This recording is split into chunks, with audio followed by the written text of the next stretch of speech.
Amen. Nao wachawi wakanga na madini watesi, utasema vile vya rohoni ambayo kwako kuangalia hivi, wana sehemu tatu ya mwili wako. Uone sehemu tatu ya neema ya akili yako. Ya pili, uone sehemu ya pili ya neema ya kazi ya mikono yako.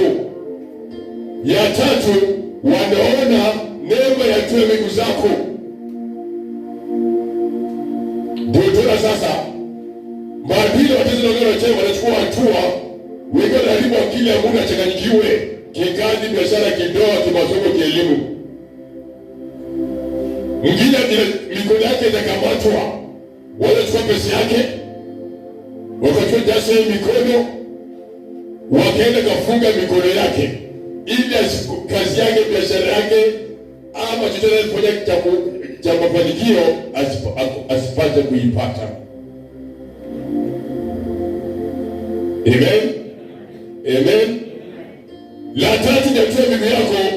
Maana yake wakiona ulikuwa unasonga mbele, ulikuwa mbele, kila tu unaenda unasonga mbele, hatua ya kazi umesonga mbele, hatua ya masomo yako umesonga mbele, hatua ya ndoa yako umesonga mbele. Haleluya. Watajaribu kuleta maroho ya delay ili usonge mbele. Ni vita vikali vinahusu neema ya akili yako, neema ya kazi mikono yako, na neema ya kusonga mbele katika maisha yako. Haleluya. Amen. Kwa hivyo ni kuomba sana, weka bidii. Bidii ya kuomba na kufunga kutoa. Bidii ya kuomba sana kufunga. Unaombea dada zako, ndugu zako, familia yako, kazi yako, biashara yako, mali yako ambayo Mungu amekupa. Amekupa kazi yako, biashara, amekupa mali, amekupa shamba au ploti. Iombee kwa sababu baraka zote unazo zitatafutwa. Na ndani yako ya familia ya mwili wa tesi, iwe ni biashara, iwe ni kazi, iwe ni ofisi fulani, iwe ni elimu watoto, watatafutwa. Lakini damu ikiwa ndani yako, kila aina maroho ya kukataliwa utashinda katika jina la Yesu. Kwa hiyo mwaka 2024 kila mwezi weka bidii ya kuomba. Hiyo prayer request ambayo weka mali yako, iombe sana. Ndio tumeiona kuanzia Januari, kufunga siku 7, kufunga siku 5, kulingana kuja wiki ijayo, kwa hivyo mwezi wa pili. Kwa sababu ya nini? Ya baraka zako. Mungu ailinde na pia Mungu akuinue mwaka hii ya 2024. Na bidii yako, tukienda kuomba hakuna bidii tutakuwa nayo. Bidii ya kuomba kwako ndio mafanikio ya maisha yako, mafanikio ya watu yako, mafanikio ya ndoa yako, elimu yako. Kama Arona na Musa walikuwa na bidii kuenda Farao wataka Israeli waende kwa Mungu wao, Farao angewachilia Waisraeli. Ili bidii Musa na Arona waende pale ishara Mungu atumikie. Farao kwa mgumu anaba ishara, lakini mwishowe alikubali watoke kwa bidii yao na Mungu akiwa juu yao. Hata wewe unapokabiliwa kila jambo, Mungu atakuwa juu yako. Ukiregea, shetani atakuwa drama na majeshi wake ambao ni wakaka na wachawi na adui na watesi. Amen. Amen. Kwa hivyo weka bidii. Ni kwa mahusiano umepata mtu mzada kuoa. Weka bidii. Kivunja kila nira, kila limitation, kila madhabahu, kila giza. Kwa sababu ya mahusiano labda uko wenu. Kuoleka ilikuwa ngumu, ama kuoa ilikuwa ngumu. Na nimeshafundisha sisi kuomba kutumia silaha za Mungu.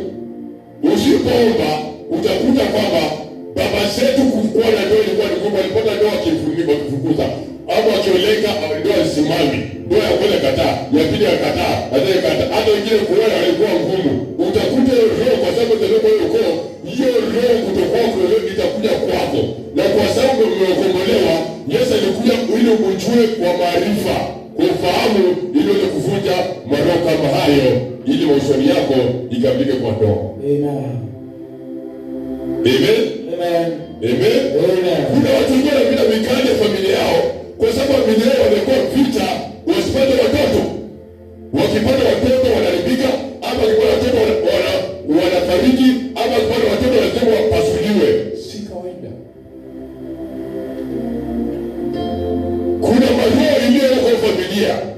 Wasipomtafuta Kristo, utakuta baba yake alikuwa hivyo, mama yake na kwa ndoa yake alikuwa hivyo. Watoto walikuwa wanapasuliwa wanakufa, ama wakiishi muda mfupi, ama wakisoma wanaanza masomo, ama wakifika mahali wanakosa kuwa na kazi. Utakuta hata wewe usipoomba, watoto yako, kizazi chako kitakuwa kama ya baba na mama, ama babu na nyanya.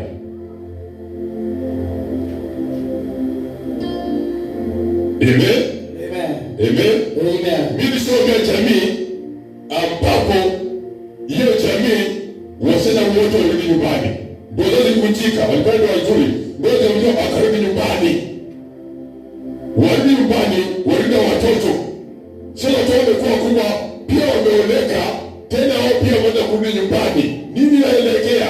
Kuna madhabahu fulani ya ukoo, ya familia inasema sana wote wakienda kuoleka lazima warudi nyumbani kwao. Si kawaida. Kuna nguvu fulani. Kuna vita fulani ya ukoo, watu wakishoa wanakataa bibi zao, wanakataa watoto yao. Utakuta hata wewe usipochunga utakataa mke wako, utakataa watoto yako.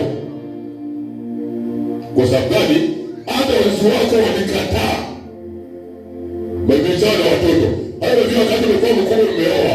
Usipoomba Kristo kushukie, hiyo damu ile bila baba yako akukataa mke wake, akakataa watoto, ama mama akakataa bwana yake na bwana yake akakataa. Hata wewe dada, hata kijana itakufuata hiyo roho.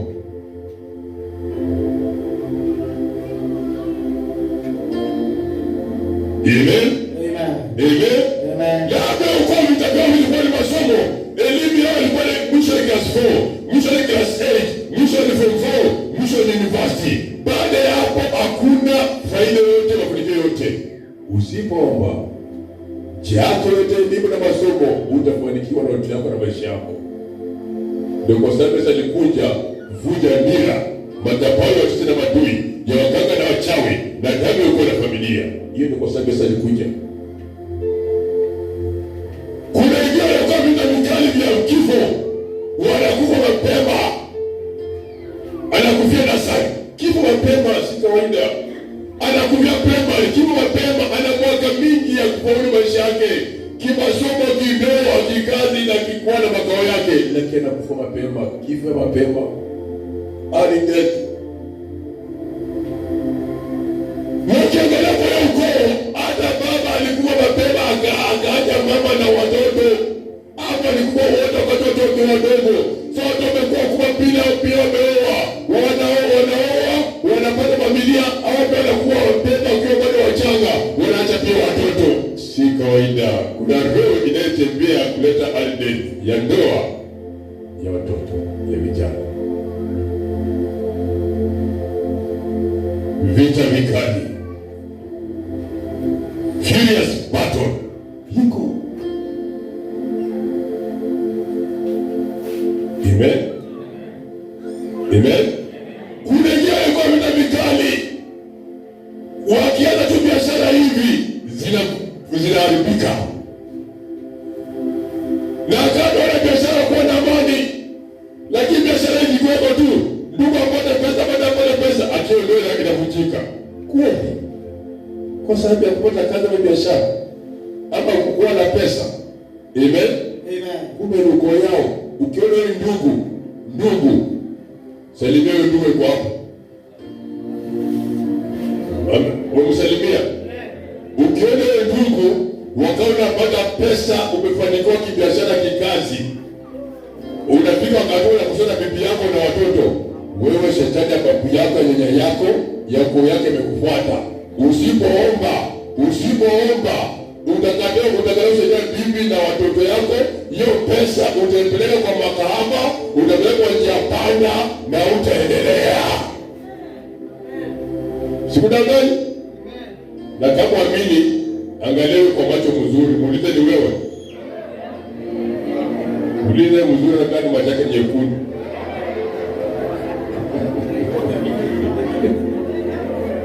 Na yeye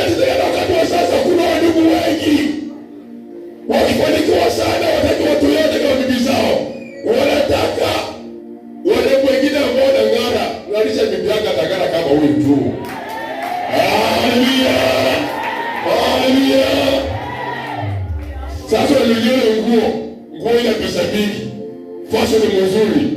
Ndio unampeleka saluni. Si uchukue pale upeleke kidogo saluni umngarishe. Kama unataka kuvaa nguo na magari saluni umngarishe. Haleluya. Lakini wewe ni kichwa bongo bongo ambayo kamili leo kichwa yako. Sasa ukitoka ukipata pesa unageuka bibi yako. Unakuwa chameleon. Leo wao.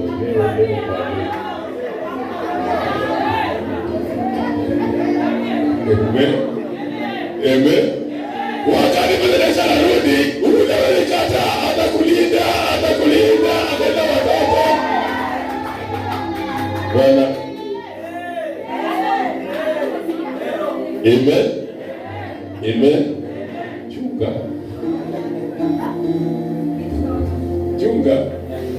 Vita vikali vya ukoo, vita vikali vya familia vya dini mbaya.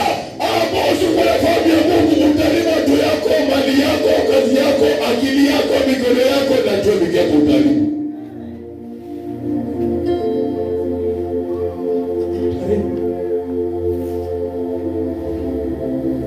Amen. Amen. Hata sio ndugu peke yake.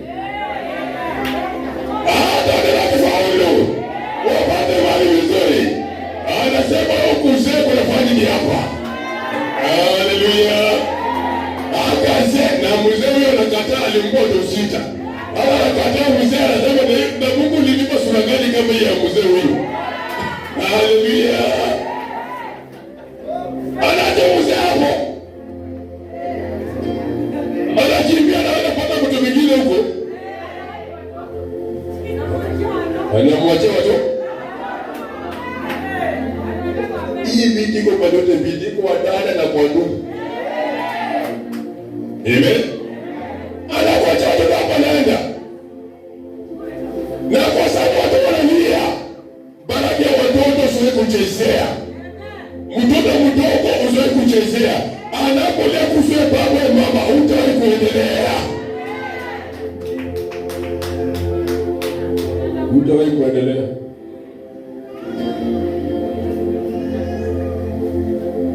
Amen. Amen. Vita. Vikali lazima kuwa na fahamu ya Mungu, unashinda vita vikali. Lazima kuwa na fahamu ya Mungu, hiyo vita itakulemea, ilemea uzao wako, ilemea mali yako, ilemea akili yako, ilemea mikono yako, ilemea tu miguu zako. Hata nyinyi vijana, Mungu amewabariki. Hata kubaka akiwa kelewa, akiwa namna gani, ni baba yako, ni mama yako. Ile kuna baraka ya wazazi, usipochunga utatembea dunia yote bila chochote. Hata kama ufanikiwa utaisha.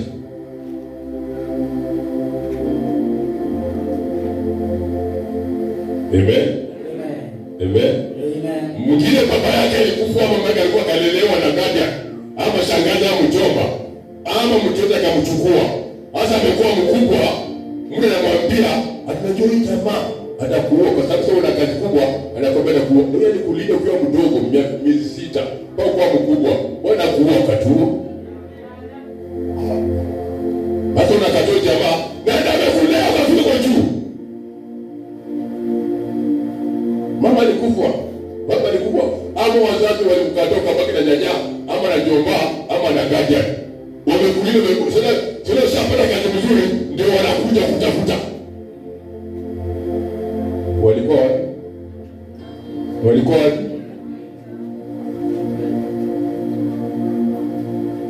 wewe umetoa mtu yako ameshafanikiwa kwa anafanya kazi kubwa. Wewe baba unatokea. Ninajamini baba yako. Chunga. Hata wewe umekana kumlea ule dada yako, ndugu yako, ama mjomba, ama shangazi, ama mtu fulani alijitoa kulea yule mtoto. Sasa unakuja kuweka vita kwa mtoto, sio chama sio mzuri, hata kuoa. Wewe ni baba wapi? Umongoja kwa mkubwa tulete ule ya maoni ya mashetani ya uongo. Hata wengine hapa wamechanganyikiwa. Akili changanyikiwa jua anafanya nini? Amen. Mtu amelelea bwana yako amejenga majumba jengo mapema amefanya maendeleo na watu wanasoma. Mbona mkijana na nabii unachukua pale ni mbaya. Huyu bibi ni mbaya. Hao ndio mbaya.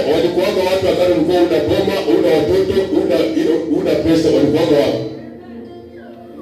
Walikuwa wapi kuletea mnaibi? Ndio nafuata tu. Nilikuwa kuja na tosita kwa nyumba, niambia mchungaji, niombe sana. Nikaambia niko mbili. Mimi naona hii ndio si mbavu yangu. Na watu sita. Watu sita. Nikaambia niambia nini?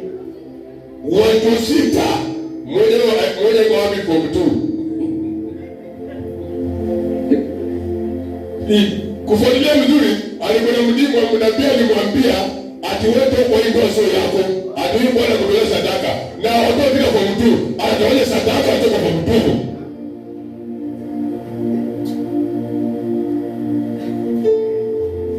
Wewe jiulize kwanza, baada Mungu ametoa na hii bibi na hii bwana fika hapa. Na hii inatokea wapi? Sasa mwenzako ni vita. Ni vita. Kitabu cha Mitume 1:16, Ruth chapter 1 verse 16. Vita viko, lakini Biblia kuomba itakusaidia kushinda vita. Ya watu yako, ya akili yako, ya mikono yako, ya miguu yako. Vita watu yako ndoa, vita elimu watu yako, vita elimu ya kazi yako, biashara yako. Watu walikuwa wazuri wakati wao wanapiga, wanaingia kwa baba, wanaingia kwa ulevi. Mungu alikuwa mzuri, Bwana alikuwa mzuri, anaingia kwa matendo mabaya, siko pesa kwake. Ni vita kutawala ndoa yako, ni vita kutawala watu yako. Mbaya kwa damu ya Yesu. Mwingine alikuja last week, chungaji niombe. Amen, kama niombe nini? Atajua jirani yangu tu mshana wake miaka 16. Hata amechukua bwana yangu. Nikone huyu msichana mdogo huyu ni kama dada yangu, last born. Nikakasirika, nikauachana nyumba. Utarudi na ibada. Unacheza na watu wana akili mingi hapo. Kuna wanakula baraka na ngara na mgara kama baraka, watatumia watoto yao kukutoa kwa ndoa, watoto yao wenyewe pale. Wewe cheza, nimekasirika, nimefura, mimi naenda hii bwana anacheza. Mtoto wa 16, wewe ndio utaachia kwa 16 kwa nyumba. Ule mama yake ameangalia kwa yule bwana ni msumati. Ananena yule dada na watoto wacha. Anataka kuwachawi kwa sababu ya matambiko. Anaweka kafara picha yako na mke wako atawatawanya. Analeta mtoto miaka 16 10 majuzi na fanya kazi. Nina kazi. Nikaambia sasa umekimbia. Alitoka Mombasa kuja wiki hii tu. Amen. Sasa nikimbia.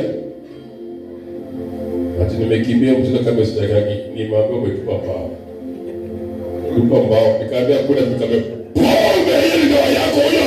Huyo hakuna huyo alipochanganyikiwa ukadanganywa au unadanganywa, ukachukua akili yako, hiyo kimedo ya hakuna lazima ni kwa ndoa yako katika jina la Yesu." Watu wajanja. Wewe unataka mtu amekula sita, kumbe mama yake anaenda kwa juju, kutoa ndoa yako achukue mtu wake aweke hapo. Uko. Amen. Vita vikali ya kiasi vya kazi, kiasi biashara, ya ofisi. Omba sana, kuna watu na kadi kuangalia baraka zako, wachukue wakuachie ukiwa.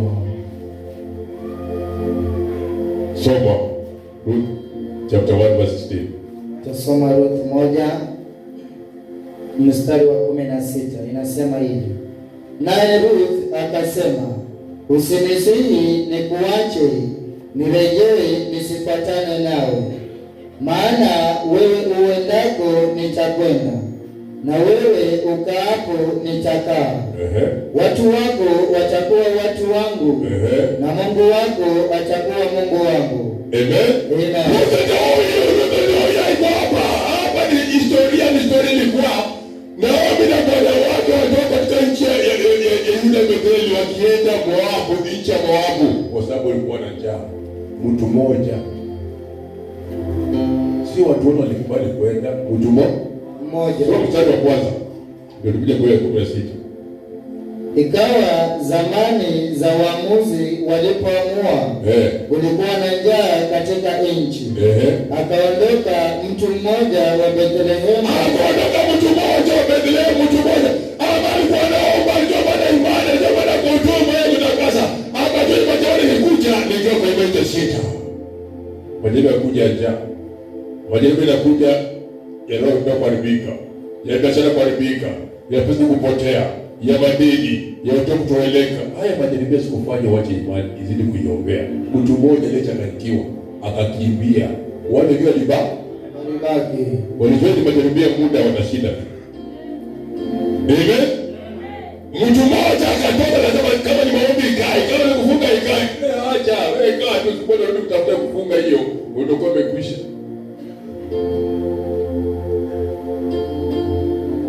Akatoka kufanya mmoja Moabu. Huyo mama na mke na mama na bwana yake na watu wawili walikufa wote, na bwana yake akafa, akabaki mama peke yake Naomi. Naomi alibaki peke yake, akabaki na wajane wawili, Orpa na Ruth. Ndio nimeenda mlango wa kwanza mstari wa 16. Amen. Yule akasema, Naomi, pale unaenda ni ukoo yako, ni familia yako, ni Mungu yako ndio utaenda mahali pale. Mimi Ruth aliona kwa imani inaomba kwao, wana Mungu ambao ubadilisha laana ikakuwa baraka.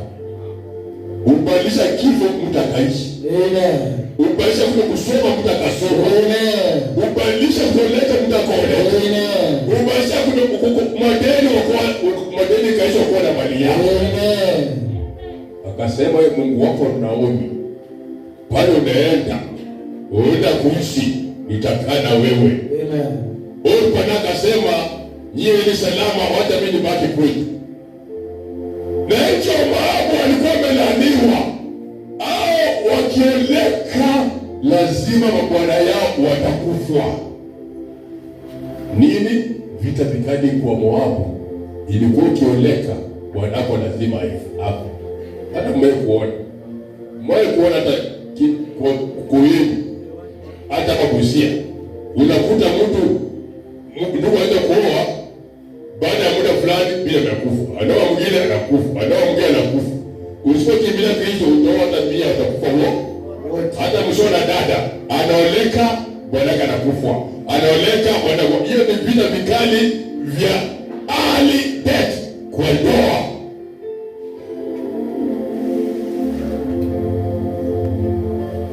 Sasa katikati wao kwa Ruthi, utaligundua hapa kuna early death ya ndoa kwa wanaume wao, kwa bwana zao. Akaamua tafute Mungu wa Naomi, Mungu wa Betheli, Mungu wa Israeli. Amen. Amen. Amen. Amen. Amen. Pakapaki. Ruth akafanya nini? Kaenda.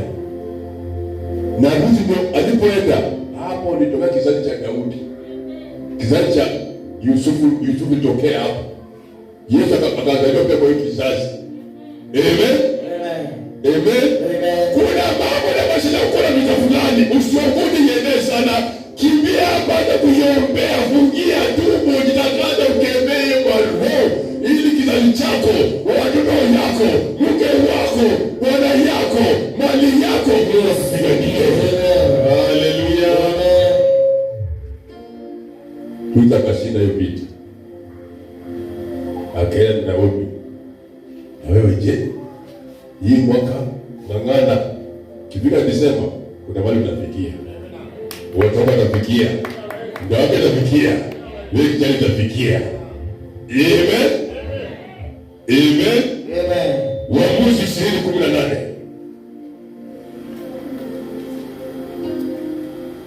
Kitabu cha Waamuzi 20:18. Tasoma Waamuzi 20 kuanzia mstari wa 18. Basi wana wa Israeli wakainuka wakakwea kwenda Betheli.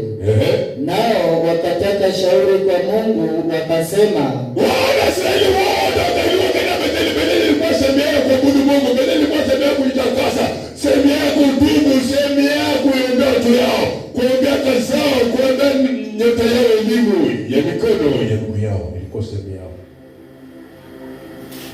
Wakaamka mapema kwenda kuomba. Ndio tuko hapa tunaomba kwa sababu ya kizazi chetu, kwa sababu ya watu wetu, kwa sababu ya biashara, kwa sababu ya kazi, kwa sababu ya maono yanayokuja, kwa sababu mahali tunaishi.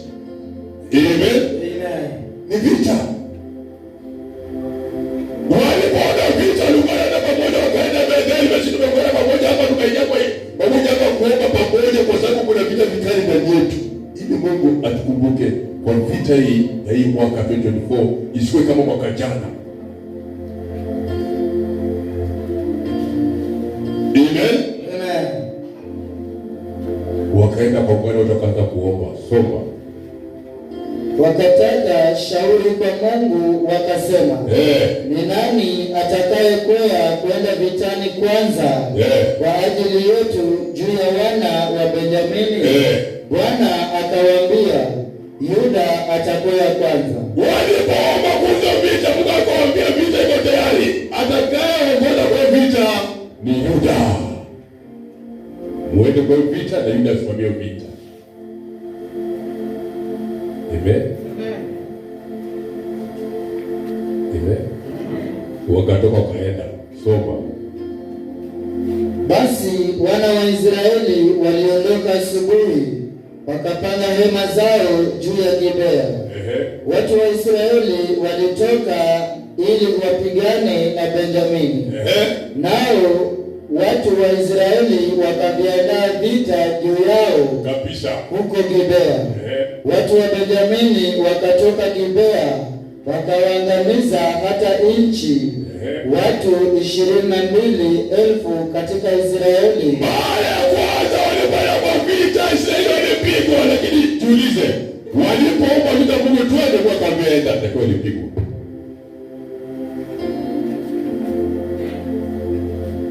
Walipigwa. Tunaweza kukuuliza kufunga, ukafunga. Sikia umefungia bwana yako, ukaenda kwa nyumba anaweza kupiga makofi na makofi na unatupwa nje. Mpaka useme niliomba nini, nitoa sadaka nini, nilifunga nini. Umechochele pepo ya ukoeni yako kwa kina Bwana ambayo haitaki ndio yake simame. Sababu kiona kinatendeka, usipe moyo, usikale tamaa. Zidi kuomba. Amen. Naweza kufanya mambo fulani usikiona kuwa mbaya zaidi. Biashara unakuwa tu hata ukielewa biashara hata wewe unataka kutoka moja ndio kununua vitu vyako. Baba anajiuliza, unaweza kulaumu, nitoa fungu la 10. Nilitoa sadaka, nilifunga, niliomba. Kweli nini nitendeka? Amen. Amen.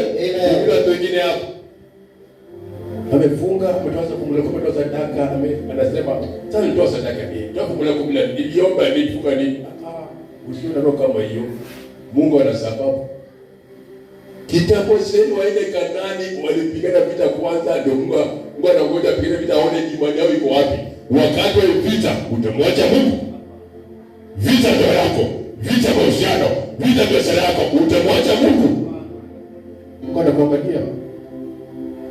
Ndio hata kama alikuwa mtu mzuri mmoja, Mungu anamwambia hebu tuchukue sadaka. Si ati atakosa sadaka. Mungu alikuwa kuona, je, huyu mtoto unampenda, anampenda mtoto kuliko Mungu? Na je, sasa kumwabudu Mungu? Kila wakati unapokuja inakupa imani ya bidii yako kupokea baraka nyingine juu ya ile jikweme imeharibika. Haleluya. Amen. Haleluya. Amen. Amen. Unaomba kabla ya msalaba mzuri, unasema Mungu wewe wachane pale msalaba mzuri. Wewe ukifika kaja mipango mchana yeye anakuacha kwa leo. Nasema Bwana nifunga nikatiketi mchana na nikaomba Bwana. Mungu ndio nionaki. Mungu Bwana kusubiri. Na mmoja je kwa sababu ya meenda utaanza kuomba. Soma. Lakini watu wa Israeli walijitia nguvu, wakaviandaa vile vita mara ya pili. Amen. Lakini Waisraeli walipopigwa vita walitia nguvu tena. Haleluya. Amen. Haleluya. Haleluya. Hii mstari wa 22 tena ikuwe kwa kaida yako. Amen. Wote mcheza geugeu. Niomba pale imekuwa kubwa ilikimbia pale pengine ile niombe kwa miti si kwa watu wende kutangaika ndio wende mpaka mapato utangaika. Sababu kama tabao yako ndio usimame kwa imani. Imani. Amen. Walitia nguvu tena wakarudi wapi? Betheli. Wakaambia Mungu tunakuja tukapigwa. Nini mbaya? Wakaomba sana na kufunga. Nimeomba Mungu anipe biashara na biashara imekataa. Nimeomba Mungu anipe kazi imekataa. Nimeomba Mungu anipe ndoa yangu ndio imekuwa mbaya zaidi. Hiyo ni sema majaribu ile kutashinda.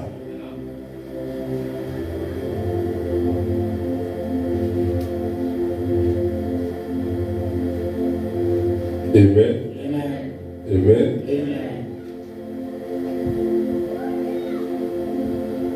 Sasa ndio nilipomwambia huyo mmoja alipomwambia hiyo Tuesday hapo. Jana alikuja watu wakaniambia, "Uone bwana wangu amenipigia simu. Chukua bwanaje?" Amen. Amen. Amesema urudi kwako. Mchungaji mimi nione ni mchezo. Hivi siwezi rudi. Papa kuja kwetu atakujaje? Na kalifungwa akili, mkono na mguu. Unapika atakuja. Nenda kwanza huku na hiyo imani impige macho, impeleka stage ndio hiyo na nyumbani atakuja. Sasa imani yake imefungua baada kuongea. Wewe pia unajikaza hapa, mchungaji. Hiyo siwezi. Na kama kwa kesho kisema kwa siwezi.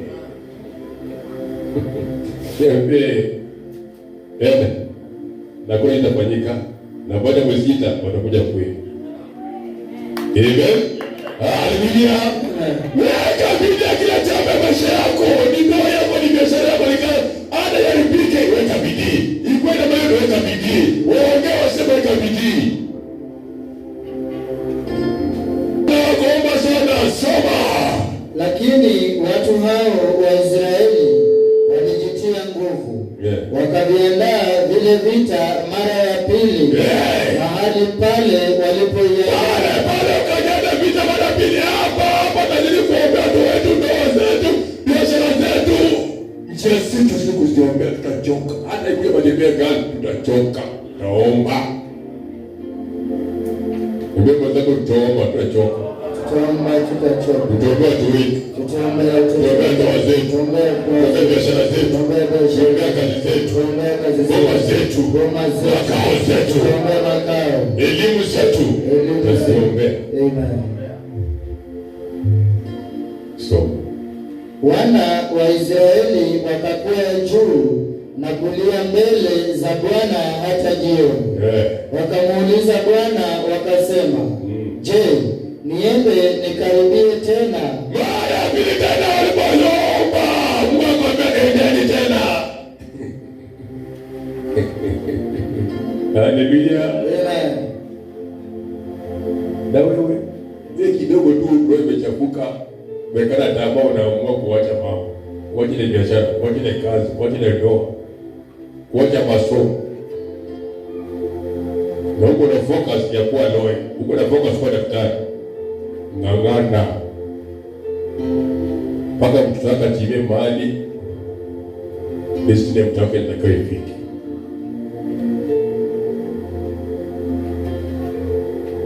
So Bwana akasema, "Haya, kwaeni muende kupigana naye." Basi wana wa Israeli wakakaribia juu ya wana wa Benyamini siku ya pili.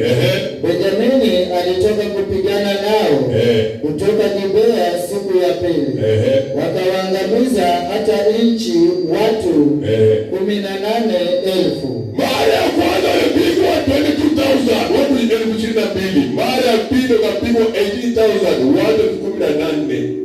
Manake ile nguvu ile vita ikaanza kurudi chini kwa sababu hakuchoka. Amen. Ingekuwa wewe ungekimbia maombi. Ingekuwa wewe ungekimbia na unasema kama niyo kanisa ikae. Na kumbe ndio Mungu amekuwekea wiki ijayo mwezi jana kukubariki. Mara ya pili ukapigwa 18,000 na kafa. Mara ya kwanza ilikuwa 22, mara ya pili 18 kwa biashara yao, kwa kazi zao, kwa watoto yao, kwa elimu yao, wanazidi kuharibika tu ziko namna gani. Lakini Mungu akiwa pamoja nayo, lazima atabadilisha mtoto, huyo bwana, huyo mke, ile biashara, ile boma, ile elimu, kichwa yako, kono yako, kwa Mungu atabadilisha. Amen.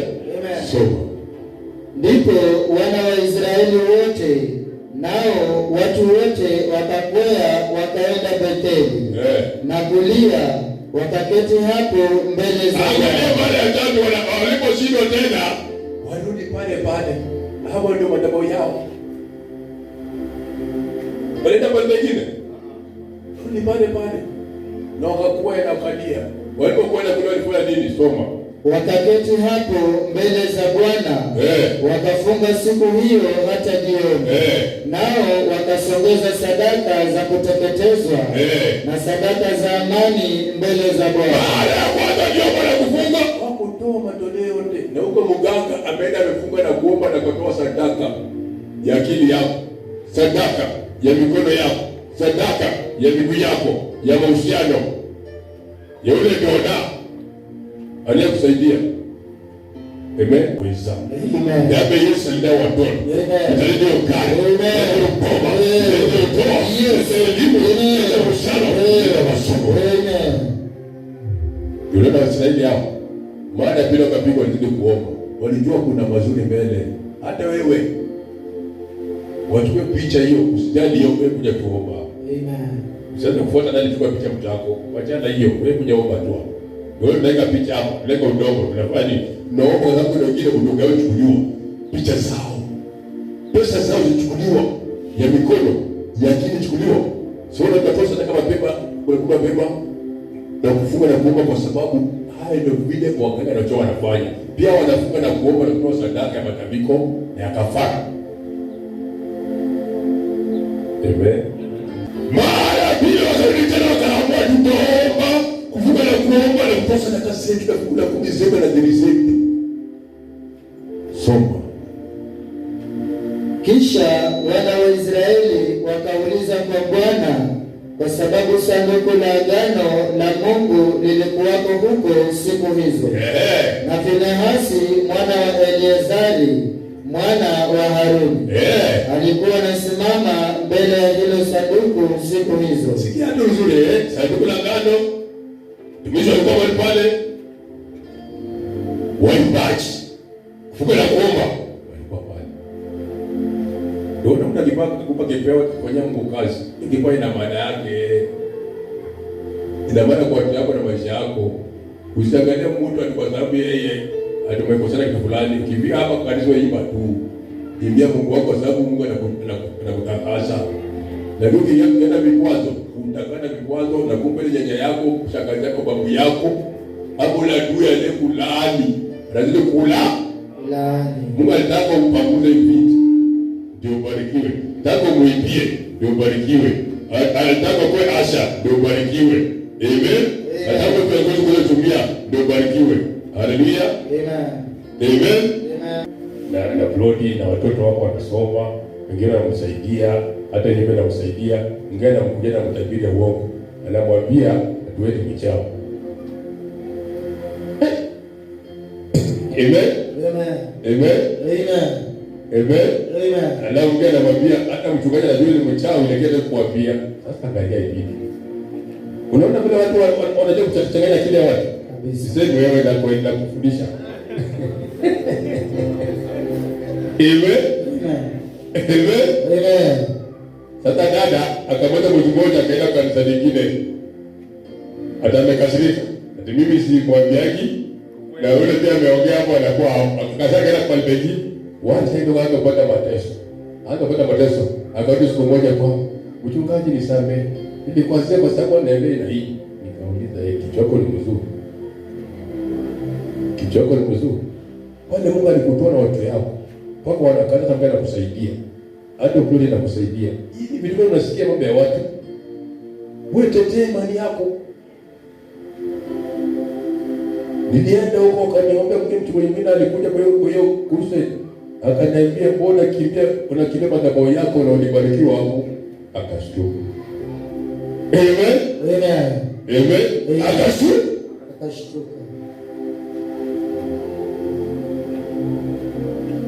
Sikia manda watu kurudi kwa mchungaji wao. Karudi. Sasa unasikia mbaya watu ni au sasa unasikia mbaya watu wangeomba na kufunga na kupigana vita. Wanaomba sauti ya Mungu itawaambia nini? Ingawa ilikuwa mzito, ilikuwa vita vikali, lakini vita vikali Mungu atawaambia nini? Hata wewe iko vita vikali namna gani, kuna kitu Bwana kutenda na maisha yako. Malizia. Bwana akawaambia, haya kwaeni mwende. Kwa kuwa kesho nitamtoa na kumtia mkononi mwako. Basi Israeli wakakwea, wakaweka watu wakavizia kinyume cha Gibea kuzunguka pande zote.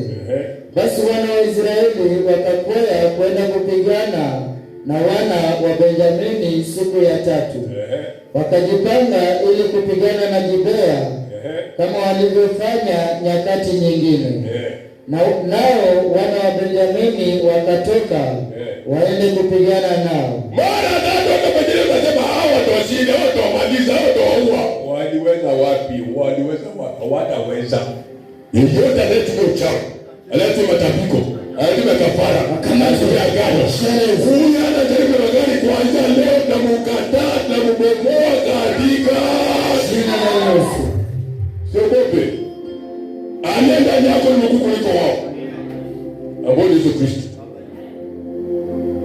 Bejea ndio kwamba tuamaliza. This time hakuweza. This time hii mjapinda kulelea hawatakuweza.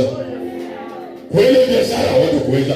Kwele kazi hawatakuweza. Kwele ndimo, kwele boma, kwele mchwako hawatakuweza katika jina la Yesu. Yesu watuzo ngangana.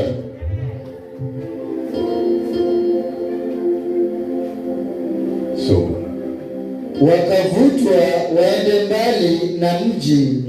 Kisha wakaanza kupiga na kuua katika hao.